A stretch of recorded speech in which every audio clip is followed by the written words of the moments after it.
अस्सलाम वालेकुम वरहमतुल्लाहि वबरकातुहू। वीवर, आज की इस वीडियो में हम आपको पेपर पैटर्न तर्जुमतुल कुरान जो कि नई बुक ऐड हुई है उसका पेपर पैटर्न कैसे है और कैसे हम उसको अटैम्प्ट करेंगे वो आपके सामने आज हम बता रहे हैं।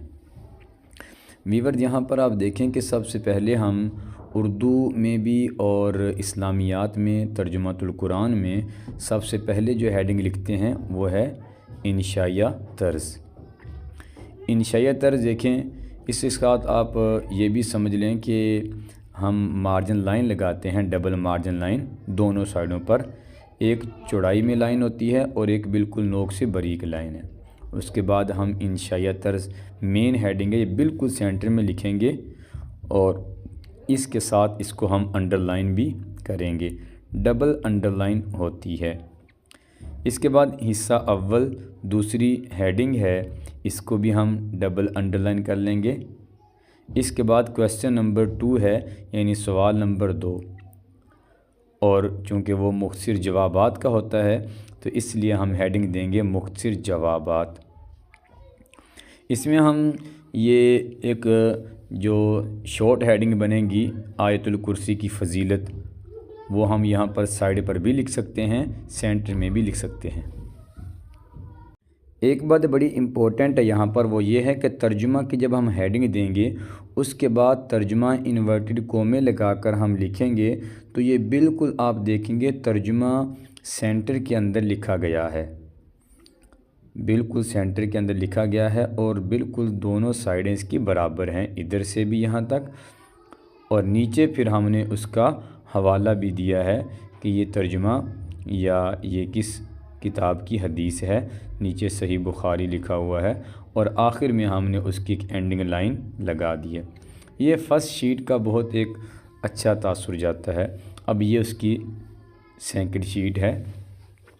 देखें, वाक़या पैदाइश हज़रत आदम अलैहिस्सलाम, तो इसमें हमने अटेम्प्ट कर दिया। इसको भी ये सब हेडिंग काउंट कर सकते हैं और इसको भी हम अंडरलाइन करते हुए चलेंगे।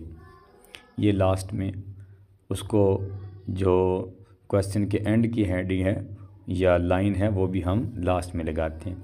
जैसे अब देखो, ये गुमराह लोग कौन से थे, शॉर्ट हेडिंग क्या होगी इसकी, गुमराह लोग। यहाँ पर है सूरतुल बकरा की वजह तस्मिया लिखें। हम बिल्कुल सिंपल ये वजह तस्मिया की हेडिंग दे देंगे और उसको अटैम्प्ट करने के बाद ये आखिर में हम अंडरलाइन उसकी लास्ट में कर सकते हैं।